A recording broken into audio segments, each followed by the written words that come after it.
স্বাগত জানাচ্ছি খাতুনগঞ্জ থেকে মতিঝিলে, সাথে আছে আমি শামীম জাহিদ। হিমাগার থেকে গত মৌসুমে আলু না তোলায় নতুন আলু সংরক্ষণ নিয়ে বিপাকে পড়েছেন হিমাগার মালিক, ব্যবসায়ী এবং কৃষকরা। টানা হরতাল, অবরোধ সহ নানা কারণে মৌসুমের শেষ সময়ে বাজার থেকে ভালো দাম পাচ্ছে না আলুর ব্যবসায়ীরা। আজকে আমাদের আলোচনার বিষয় আলু সংরক্ষণ সংকট। এই নিয়ে আলোচনা করতে আমার সাথে স্টুডিওতে রয়েছেন টিআর গ্রুপের চেয়ারম্যান মোহাম্মদ টিপু সুলতান এবং বঙ্গবন্ধু শেখ মুজিব কৃষি বিশ্ববিদ্যালয়ের সহযোগী অধ্যাপক ডক্টর আজিজুল হক। তবে মূল আলোচনা যাওয়ার আগে দেখে নেব একটি প্রতিবেদন। ডিসেম্বরের মাঝামাঝি সময়ে শেষ করতে হয় মৌসুমের নতুন আলু হিমাগারে রাখার প্রস্তুতি, কিন্তু টানা হরতাল, অবরোধে পুরনো আলু হিমাগার থেকে বের করতে পারেননি ব্যবসায়ীরা। এর সঙ্গে নতুন আলু সংরক্ষণের সময় চলে আসায় বিপাকে পড়েছেন কৃষক, ব্যবসায়ীর পাশাপাশি হিমাগার মালিকরাও। এই আলুটা যে কোথায় ফেলবো, ফেলে দেবো, ফেলে দিলে মানে পচে দুর্গন্ধ হবে, এই পরিবেশ দূষিত হবে, এই ভয়ে তো আমরা আলুটা ঘর থেকে বের করতে পারতেছি। যার ফলে আমরা মেশিন চালাতে হচ্ছে, বিদ্যুৎ বিল অতিরিক্তভাবে দিতে হচ্ছে, মানে চারিদিক থেকেই আমরা সর্বশান্ত হয়ে গেছি। হিমাগারে গত মৌসুমে আলু রেখে বড় অঙ্কের লোকসান গুনছে ব্যবসায়ীরা। তারপরেও ক্ষতি পুষিয়ে নিতে এবছরও আলু সংরক্ষণ করতে চান তারা। 12 সাল 13 সাল 2 বছরে আলু থেকে প্রায় 1 কোটি টাকার মতো লস আমার। আমি এবার এই নতুন আলু এখন এই 14 সালে আলু কীভাবে রাখবো? এই আলুগুলো জমির থেকে আমি উঠাতেও পারছি না, ফেলতেও পারছি না। এরকম অবস্থায় আমি তো সহল সম্ভব হয়ে গেছি। চলতি মৌসুমে 86 লাখ মেট্রিক টন আলু উৎপাদনের লক্ষ্যমাত্রা ধরা হলেও ফলন ভালো হয় 1 কোটি মেট্রিক টনেরও বেশি আলু পাওয়া যাবে বলে মনে করছে কৃষি বিভাগ। আলু সংরক্ষণের জন্য হিমাগার তৈরিতে সময় লাগে প্রায় 2.5 মাস, আর আলু সংরক্ষণের উপযুক্ত সময় মার্চ মাসের প্রথম সপ্তাহ থেকে মধ্য এপ্রিল পর্যন্ত। কিন্তু দেশের বর্তমানে 425টি হিমাগারে আলুর মজুত রয়েছে প্রায় 10 লাখ মেট্রিক টন। এই অবস্থায় আগামীতে কিভাবে আলু সংরক্ষণ করা হবে এ নিয়ে দুশ্চিন্তায় আছে ব্যবসায়ীরা। হাসিবুর রহমান, ইন্ডিপেন্ডেন্ট নিউজ, মহাস্থান বাজার, বগুড়া। প্রতিবেদনটা দেখলাম আমরা। জনাব টিপু সুলতান এবং ডক্টর আজিজুল হক, আপনাদেরকে স্বাগত জানাচ্ছি এই অনুষ্ঠানে। ধন্যবাদ। জনাব টিপু সুলতান, প্রথম প্রশ্ন আপনার কাছে, যে আপনি এই আলু সংরক্ষণ ব্যবসার সাথে সম্পৃক্ত আছেন। আপনি এই মুহূর্তে যদি আমাদের মাঠ পর্যায়ের পরিস্থিতি কি, সেখানে কি অবস্থা বিরাজ করছে এবং আপনারা যারা সংরক্ষণের সাথে জড়িত আছেন, সংশ্লিষ্ট আছেন, সেখানে কি অবস্থা? ধন্যবাদ আপনাকে। মাঠ পর্যায়ে আলু ওঠা শুরু হয়েছে এবং গত বছরের তুলনায় এবছর আলুর উৎপাদনও বৃদ্ধি পেয়েছে। উৎপাদন বৃদ্ধি পাওয়ার ফলে গতবারের যে হিমাগারের মালিকরা আমরা যারা আছি, আমাদের হিমাগারের এখন পর্যন্ত এভারেজ গড়ে 25% আলু রয়ে গেছে। এটা গতবারের ফসল থেকে, গত বছরের ফসল থেকে। আচ্ছা, যেই ফুটেজগুলো আপনারা টিভিতে দেখলেন, আমরা হিমাগার মালিকরা এখনো বের করতে পারি নাই। এটা বের করে কোথায় ফেলবো, কোথায় পাঠাবো, পরিবেশ দূষণ হবে, এই নিয়েও আমরা একটা চিন্তা চেতনার ভিতরে আছি।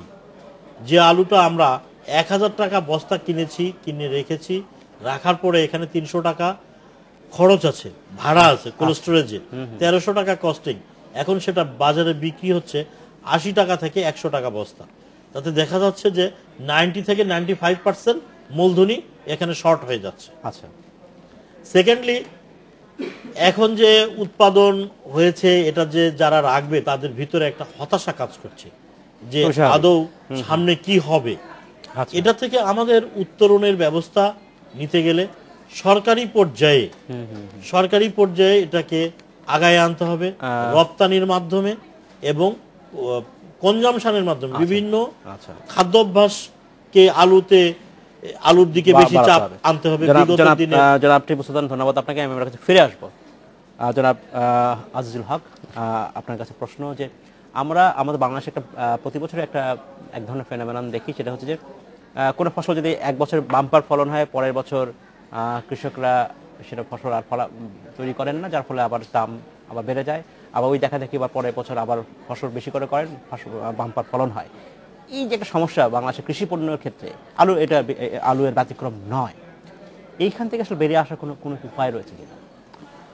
ধন্যবাদ আপনাকে। তো এখানে আমাদের দেশে কৃষি খাতে যে একটা সমস্যা, সেটা হলো যে ফলন বেশি হলেও দাম পাচ্ছে না, দাম কমে গেল। আচ্ছা, এটা কিন্তু কোনো নির্দিষ্ট কোনো একটা ছকে বাঁধা যাবে না যে এটার উত্তরটা কি বা এটার সমাধান কি। রাইট। এটা কিন্তু বিভিন্নভাবে এটা দাম কম পাওয়াটা জড়িত থাকে। যেরকম কৃষকরা আলু উৎপাদন করলো, আলু উৎপাদনের সাথে জড়িত হলো সরকারের কৃষি বিভাগ, কৃষি সম্প্রসারণ অধিদপ্তর, গবেষণার জন্য কৃষি গবেষণা ইনস্টিটিউট, তারা কিন্তু প্রোডাকশনের সাথে জড়িত। তারা খালি আলুটা উৎপাদন যেন মানে বাধাগ্রস্ত না হয়, উৎপাদন ঠিক মতো হয় সেটা তারা দেখেন। আচ্ছা, এখন আসেন মার্কেটিং এর ব্যাপারে। আমরা যখন বাজারজাত করতে যাব, কৃষক মানে বাজার পাচ্ছে না, এখন সমস্যাটা কোথায়? এখানে টিপু সুলতান সাহেব যে কথা বলছে আমি ওনার সাথে একমত পোষণ করছি যে আমাদের খাদ্য অভ্যাস চেঞ্জ করতে হবে। আমরা কিন্তু বহুদিন যাবৎ বলে যাচ্ছি যে মানে বেশি করে আলু খান, ভাতের উপর চাপ কমান। তো আমরা কিন্তু বলতেছি এটা, আবার কখনো আবার আলুর দাম বাড়ে, তখন কি করবে? না দাম যেটা বলতে চাচ্ছি, কখনো আমাদের আলুর চাষ কতটুকু জমি এবছর আলুর চাষের আওতা আনা হবে, সেই জাতীয় কোনো কি আমরা স্ট্র্যাটেজি থাকে আমাদের কাছে, গভর্নমেন্টের থাকে? গভর্নমেন্টের একটা টার্গেট থাকে যে আমরা এই বছর এত পরিমাণ জায়গায় আলু করব, সেখানে বেশিরভাগ সময় মানে সেটার বেশিই হয়। এবং সেই তাহলে এবারও সেই টার্গেট ছিল, টার্গেট অ্যাচিভ হয়েছে। সমস্যাটা হলো যে কৃষক যদি দাম পায়, যেরকম চাল আমরা কিন্তু আগে 10 টাকা কেজি কিনছি, এখন তো 50 টাকা কেজি কিনতেছি, সেখানে কিন্তু কোনো প্রবলেম নেই, সমস্যা হচ্ছে না, চাউল নিয়ে খুব বেশি কথা হচ্ছে না। তো আলু নিয়ে আপনি যেটা বললেন যে মানে দাম বেশি হলে তো কৃষক আর কি ভোক্তারা খাবে কিনা, কিন্তু আমার আলু যদি 10 টাকা কেজি সবসময় থাকে তাহলে আমরা কি খাবো না? আমরা খাবো। সেই চিন্তা করে 10 টাকা কেজি চিন্তা করে আমরা আমাদের খাদ্য অভ্যাস পরিবর্তন করতে পারি। এটা গেলো একটা দিক, অনেকগুলো কারণ এখানে আছে। দ্বিতীয় একটা হলো আমরা প্রসেসিং এ যেতে পারি, প্রক্রিয়াজাতকরণ। সেটা লোকাল প্রসেসিং যেটি আছে, আমরা যদি ঘরে আলুর থেকে চিপস তৈরি করি, সেই চিপসটা কিন্তু শুকায় 1 বছর পর্যন্ত ঘরে রাখা যায়। 1 বছর পরেও সেটা আপনি ভাজা খেতে পারেন।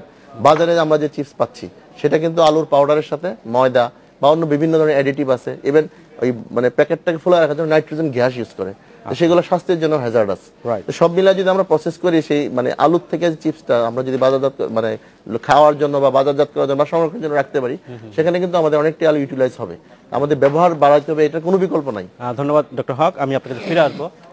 জনাব সুলতান, আপনি কথা বলছিলেন, আপনি বলছিলেন যে আপনাদের নিজস্ব কিছু উদ্যোগের কথা বলছিলেন, সরকারি দিক থেকে এক ধরনের সহায়তা চাচ্ছেন আপনারা, একটু বিস্তারিত বলবেন কি ধরনের সহায়তা চাচ্ছেন? আমরা গতবার যখন আমাদের আলুর বাম্পার প্রোডাকশন হয়, তখন থেকে আমরা কোল্ড স্টোরেজ অ্যাসোসিয়েশন থেকে, কোল্ড স্টোরেজ যার মালিক আছি, মালিকরা এটা নিয়ে বারবার বসাবসি করেছি, মিটিং করেছি।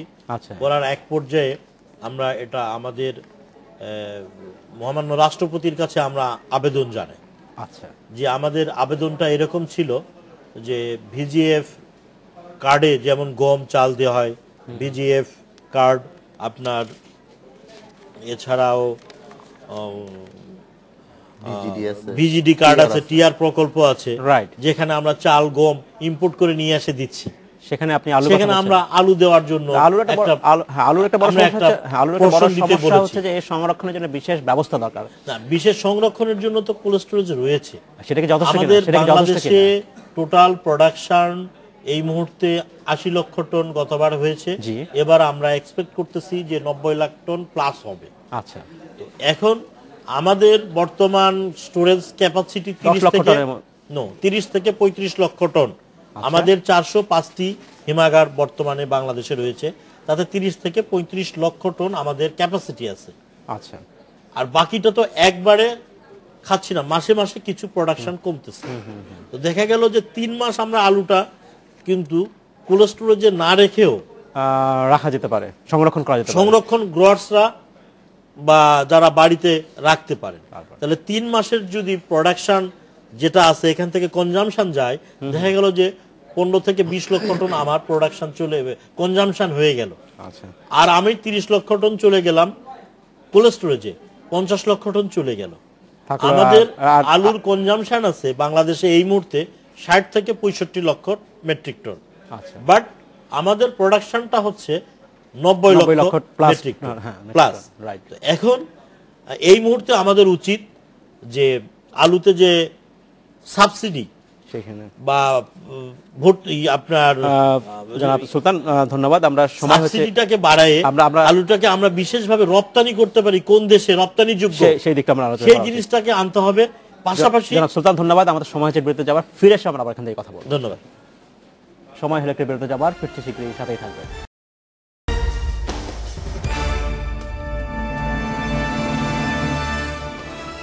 স্বাগত আরেকবার খাতুনগঞ্জ থেকে মধ্যে। আজ আমরা কথা বলছি আলুর সংরক্ষণ নিয়ে। এই নিয়ে আলোচনা করতে আমার সাথে স্টুডিওতে রয়েছেন টিআর গ্রুপের চেয়ারম্যান মোহাম্মদ টিপু সুলতান এবং বঙ্গবন্ধু শেখ মুজিব কৃষি বিশ্ববিদ্যালয়ের উদ্যান তত্ত্ব বিভাগের সহযোগী অধ্যাপক ডক্টর আজিজুল হক। জনাব হক এবং জনাব সুলতান, আপনাদেরকে স্বাগত জানাচ্ছি আরেকবার। ডক্টর হক, এবার প্রশ্ন আপনার কাছে। বিরতিতে যাবার আগে কথা বলছিলাম যেখানে জনাব টিপু সুলতান বলছিলেন যে সংরক্ষণের বিভিন্ন উপায় নিয়ে, যে আমরা জানি যে স্বাভাবিকভাবেই কোল্ড স্টোরেজের মধ্যে সংরক্ষণ করা যায়, কিন্তু আরেকটি সংরক্ষণ যেটা স্থানীয়ভাবে করা হয়, ট্রেডিশনাল ওয়েতে করা হয়, কৃষকরা নিজেদেরই করে থাকেন। এই বিষয়ে কি আর কোনো কস্ট এফেক্টিভ ওয়ে আছে কিনা যেখানে আমরা বেশি করে সংরক্ষণ করতে পারি, স্থানীয়ভাবে সংরক্ষণ করতে, ট্র্যাডিশনাল সংরক্ষণের উপায় হিসাবে? ধন্যবাদ আপনাকে। কোল্ড স্টোরেজে যে আলুটা রাখা হয় সাধারণত সেটা ওঠানোর পরে রাখে, পরের সিজনের আগে সেটাকেই করে। যদি আমাদের সেটা বীজ আলু হয়, যেটা আমি পরের বছর ব্যবহার করবো বীজ হিসাবে, সেখানে কোল্ড স্টোরেজের কোনো বিকল্প নাই, আপনাকে কোল্ড স্টোরেজে রাখতেই হবে। তো আসি খাবার আলুর কথা। তো খাবার আলু যদি আমরা কোল্ড স্টোরেজে 30 লাখ মেট্রিক টন রাখলাম, কোল্ড স্টোরেজের ক্যাপাসিটি ফুলফিল করার পরে যে আলুটা থাকে, ইচ্ছা করলে কৃষক সেটা 3 থেকে 5 মাস মানে স্বাভাবিকভাবে তার ঘরের মধ্যে সংরক্ষণ করতে পারে। সেই ক্ষেত্রে একটা স্পেশাল ঘর, স্পেশালাইজড একটা ঘর সে তৈরি করতে পারে। সেটা হলো লোকাল ম্যাটেরিয়াল ইউজ করে, সন, তারপরে হলো বাঁশ, তারপরে হলো কি বলে খড়, এগুলাকে ব্যবহার করে সে বাড়ির যে ঠান্ডা জায়গাটা আছে সবচেয়ে, সেখানে একটা ঘর যদি সে 10 ফুট বাই 12 ফিট আকারের একটা ঘর তৈরি যদি সে করে, এখানে সে 8 মেট্রিক টন আলু রাখতে পারে 4-5 মাস। তো এখন আমরা আলু উঠে এলো মার্চ এপ্রিলে, আপনি যদি জুন জুলাই দেখেন, স্বাভাবিকভাবে গত বছর বাদে প্রত্যেক বছর কিন্তু জুন জুলাই সবজির দাম বেড়ে যায়, আলুর দামও কিন্তু বাড়ে। তো ইচ্ছা করলে সে ওই মার্কেটটা ধরার জন্য সে যদি ঘরে রাখে, এইভাবে এই পদ্ধতি যদি ঘরে রাখতে পারে, তাহলে দেখা যাবে যে সে ওই মার্কেটটা ধরতে পারতেছে। তো এখানে রাখলে একটা সমস্যা হলো যে কোল্ড স্টোরেজে রাখলে মাত্র 3 থেকে 5 ভাগ আলু পচে বা নষ্ট হয় কোল্ড স্টোরেজে, কিন্তু এখানে দেখা যাচ্ছে 10 ভাগের মতো প্রায় নষ্ট হয়। আর স্বাভাবিকভাবে মুন্সিগঞ্জ এলাকায় বা বগুড়া কিছু কৃষক ঘরে রাখতেছে, তাদের কিন্তু প্রায় 25% মানে আলু নষ্ট হয়ে যাচ্ছে ঘরে। তো এইভাবে যদি ঘরে রাখে সে, আমি যে পদ্ধতির কথা বললাম সেভাবে সে মাচা করে যদি রাখে, তাক করে, তাহলে সেখানে প্রায় মানে 8 থেকে 10% আলু পচতেছে, এবং কৃষক কিন্তু সেই জুলাই মাসে যে মানে মার্কেটে যে প্রাইস সে ধরতে পারে, তার বাজারের দামের নিশ্চয়তা একটা থেকে যায়, দামের নিশ্চয়তা মোটামুটি থাকে। আচ্ছা ডক্টর হক, আপনাকে ধন্যবাদ। জনাব সুলতান, আপনার কাছে প্রশ্ন। আপনি বলছিলেন যে সরকারের দিক থেকে আপনারা বিভিন্নভাবে যোগাযোগ করেছেন এবং এরপর বলছেন বিভিন্ন সমন্বয়হীনতার কারণে এই আলু সংরক্ষণ বা আলু যখন বাম্পার ফলন হয় সেটাকে অ্যাড্রেস করার মতো সঠিক উপায় আমরা খুঁজে পাচ্ছি না। এখানে আপনি আর কিছু যদি যোগ করতে চান। আবারও ধন্যবাদ আপনাকে। আমরা অ্যাসোসিয়েশনের পক্ষ থেকে সরকারের সঙ্গে আলোচনার প্রেক্ষিতে আমাদের মহামান্য রাষ্ট্রপতির দপ্তর থেকে একটি আদেশ জারি হয়, আচ্ছা, যে ভিজিএফ কার্ড কাবি খাতে বিভিন্ন পর্যায়ে চাল এবং গমের ন্যায় আলু দেওয়া হোক। আচ্ছা, এটার জন্য সংশ্লিষ্ট মন্ত্রণালয়, সচিব কৃষি মন্ত্রণালয়, সচিব খাদ্য মন্ত্রণালয়, সচিব বাণিজ্য মন্ত্রণালয়কে রাষ্ট্রপতির কার্যালয় থেকে আদেশ দেওয়া হলো 3রা অক্টোবর 2013 সাল।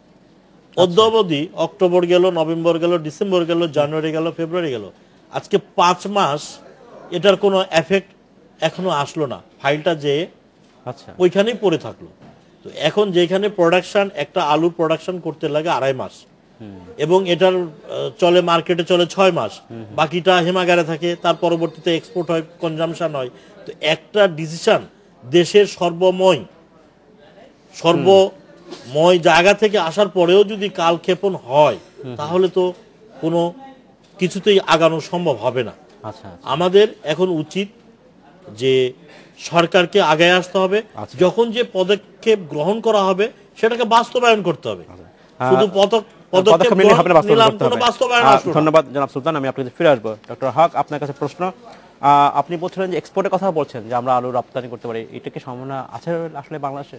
হ্যাঁ, আমাদের দেশের থেকে আলু এক্সপোর্ট করার যথেষ্ট সম্ভাবনা আছে, কিন্তু সমস্যা কিছু আছে আলু এক্সপোর্ট করতে গেলে। যখন আমি যে দেশে এক্সপোর্ট করব, তাদের যে ক্রাইটেরিয়া আছে সেটা আমাকে ফুলফিল করা লাগবে।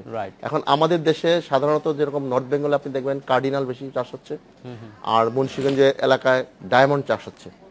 তো এই দুইটার বাইরে মোটামুটি তেমন আলু যেগুলো নতুন, আমাদের আলুর প্রায় 40টা জাত এখন অবমুক্ত করা হয়েছে কৃষকের চাষের জন্য, কিন্তু মাঠে ময়দানে দেখা যাবে যে এই 2টা বা 5-6টা জাত আছে। এখন প্রসেসিং এর কিছু ভ্যারাইটি আছে, যেরকম অ্যাস্টারিক্স, লেডি রসেটা আছে, কারেজ আছে, এই প্রসেসিং ভ্যারাইটিগুলো কিন্তু আমরা, কারণ বিদেশে যারা নিবে তারা তো প্রসেস করবে, ইভেন আমাদের দেশে যদি প্রসেস করার কথা যেটা আপনি বললেন, করতে হলে আমাকে প্রসেসিং ভ্যারাইটি, যেখানে প্রসেসিং ভ্যারাইটি প্রথম ক্রাইটেরিয়া হলো ড্রাই ম্যাটার পার্সেন্টেজ বেশি থাকতে হবে। যেরকম 20% বেশি ড্রাই ম্যাটার, আমাদের প্রায় লেডি রোসেটা কারেজের মধ্যে 25% ড্রাই ম্যাটার আছে, তো ড্রাই ম্যাটার বেশি থাকতে হবে। ডক্টর হক, প্রসেসিং এর এক্সপোর্টের আগে আরেকটা বিষয় যেটা হয় কিনা, যে দেশীয় কনজাম্পশন বৃদ্ধি করা যায়, সেই কোনো বের করা যায় কিনা? কারণ দেশে যদি মার্কেটটা বড় ভালো থাকে, স্টেবল থাকে, তাহলে সবসময় এক্সপোর্ট মার্কেটের উপর নির্ভর থাকা হবে না। কারণ আমাদের দেশে যেসব প্রাইভেট সেক্টরে যারা প্রক্রিয়াজাত করছেন আলু, সেইখানে কোনো গুরুত্ব আরোপ করা যায় কিনা? এখন এই মানে আমাদের লোকাল কনজাম্পশন বাড়ানোর ব্যাপারটা, এটা কিন্তু একটু ল্যাংদি প্রসেস। এটা আমি আজকে তাহলে রাতারাতি সম্ভব না। কিন্তু আলুটাকে আমাকে মানে উইদিন 2 or 3 মান্থ এটাকে কিন্তু আমাকে মানে প্রসেস করি আর যাই করি বা পচে যাক, আমাকে কিন্তু এটা ব্যবহার করাই লাগবে যে কোনো ভাবেই হোক। তো সেই ক্ষেত্রে এটা আপনি যেটা বলছেন সেটা মানে একটা সুদূর প্রসারী থাকতে পারে আমাদের, কিন্তু ইমিডিয়েট যদি আমার চাই, সেই ক্ষেত্রে আমাকে কিন্তু এটা প্রসেসিং আমাদের করা খুবই প্রয়োজন। আর আরেকটা হলো যে বিদেশে রপ্তানি করা, এটা কিন্তু আমি মার্কেট খুঁজে বাইর করতে পারি এবং সেখানে পাঠাতে পারি। তো সেই ক্ষেত্রে যারা ব্যবসায়ী যারা আছেন, এনাদের সাথে গভর্নমেন্টের একটা ধন্যবাদ। জনাব সুলতান, আপনার কি মনে হয় যে এক্সপোর্টের সম্ভাবনা রয়েছে? আমাদের দেশে এক্সপোর্ট সম্ভাবনা রয়েছে, কিন্তু সেক্ষেত্রে আপনারা যারা ব্যবসায়ী তারা আপনারা কিভাবে দেখছেন? খেয়াল রাখতে হবে আন্তর্জাতিক বাজারে যদি আপনার আমাদের পার্শ্ববর্তী দেশ ভারত, তারা এক্সপোর্ট করে 20% নগদ সহায়তা পাচ্ছে। সেই ক্ষেত্রে আমাদের দেশে গভর্নমেন্ট করে রাখছে 10%। আমরা আপনাদের এই ইন্ডিপেন্ডেন্ট টিভির মাধ্যমে, চ্যানেলের মাধ্যমে সরকারকে জানাতে চাই, জরুরি ভিত্তিতে কৃষি মন্ত্রণালয়ের আলু উপদেষ্টা বোর্ডের সভা আহ্বান করেন। একটা সভা করতে হবে এবং ভারত, চীন ও অন্যান্য দেশের প্রতিযোগিতামূলক বাজারে টিকে থাকার লক্ষ্যে খাবার আলু, পটেটো ফ্লেক্স ও পটেটো স্টার্চ রপ্তানিতে 20% এবং 40% নগদ সহায়তা প্রদানের ব্যবস্থা করতে হবে। আচ্ছা, সেকেন্ড, থার্ড, কৃষিভিত্তিক শিল্প পদেও দেখেন এখানে কি বৈষম্যটা হচ্ছে। গভর্নমেন্ট, বিএডিসি গভর্নমেন্টের ডাইরেক্ট প্রতিষ্ঠান, আমি প্রাইভেট থেকে করতেছি, আমার কোল্ড স্টোরেজের যে বিদ্যুৎ বিল দিতে হচ্ছে, গভর্নমেন্টের সেখানে 20% বিদ্যুৎ বিল অফ আছে, বাট আমাকে কিন্তু ফুল বিদ্যুৎ বিল দিতে হচ্ছে। ওইখানে গভর্নমেন্টের 5% ভ্যাট প্রত্যাহার করা হচ্ছে বিএডিসি দের, অথচ আমাদেরকে 5% ভ্যাট দিতে হচ্ছে। এই জিনিসগুলোকে গভর্নমেন্টকে সমান লেভেলে আনতে হবে, সেটা নিশ্চয়ই সরকার দেখবে। চতুর্থত, ব্যাংকের সুদ, আমরা যে উদ্যোক্তা, আমরা যে উদ্যোগ নিয়ে আজকে ব্যাংক থেকে কোটি কোটি টাকা ঋণ নিয়ে দিতে পারছি না, এই মাল বিক্রির অভাবে বা সঠিক ভাবে না হওয়ার কারণে। এই জন্য এই আলুটাকে, কৃষি পণ্যটাকে ক্ষেত্রে বিশেষ ইয়েতে 5% আমরা রেট অফ ইন্টারেস্ট দিতে ইচ্ছুক। পাশাপাশি আরেকটি কথা না বললে নয়, ভিজিএফ, ভিজিডি কার্ড, টিআর প্রকল্পের এটা বলেছেন আপনি, ধন্যবাদ। সারা দেশে আলু বিতরণের কর্মসূচি গ্রহণ। ধন্যবাদ। আমি পাশাপাশি আরেকটু কথা বলে শেষ করতে চাই, যেমন আমাদের সেনাবাহিনী, নৌবাহিনী, পুলিশ, বিমান বাহিনী, আনসার, ভিডিপি, জেলখানা, এতিমখানা, আবাসিক হলে বাধ্যতামূলকভাবে আলুর তৈরি খাবারের বিকল্প ব্যবস্থা করা। আপনার কাছে প্রশ্ন আমার, আমরা এই আলু চাষের আমরা যেটা দেখি যে প্রতি বছর কৃষকরা ক্ষতির সম্মুখীন হয় যখন বাম্পার ফলনের সম্মুখীন হয়। এখান থেকে বেরোতে হলে কন্ট্রাক্ট ফার্মিং ব্যবস্থা এখানে প্রবর্তন করা যায় কিনা, সেক্ষেত্রে আলু চাষে দেখুন উপকার হয় কিনা? ধন্যবাদ, আপনাকে সুন্দর একটা প্রস্তাব, এটা আমি মনে করি। তো কন্ট্রাক্ট ফার্মিং এ যেতে হলে যেরকম আমি একজন, আমি পয়সা আছে, আমার প্রচুর পয়সা আছে, আমি কন্ট্রাক্ট ফার্মিং এ যাবো, তখন আমাকে এখানে অনেকগুলো জিনিসকে মানে আমাকে চিন্তা করতে হবে। সেটা কন্ট্রাক্ট ফার্মিং এ যে আমি যাব, আমি নিয়ে সেটা কি করব, আমাকে তো সেটার মানে সেটা সংস্থান করতে হবে। সেক্ষেত্রে আমি মনে করি কন্ট্রাক্ট ফার্মিং এ যাওয়া যেতে পারে।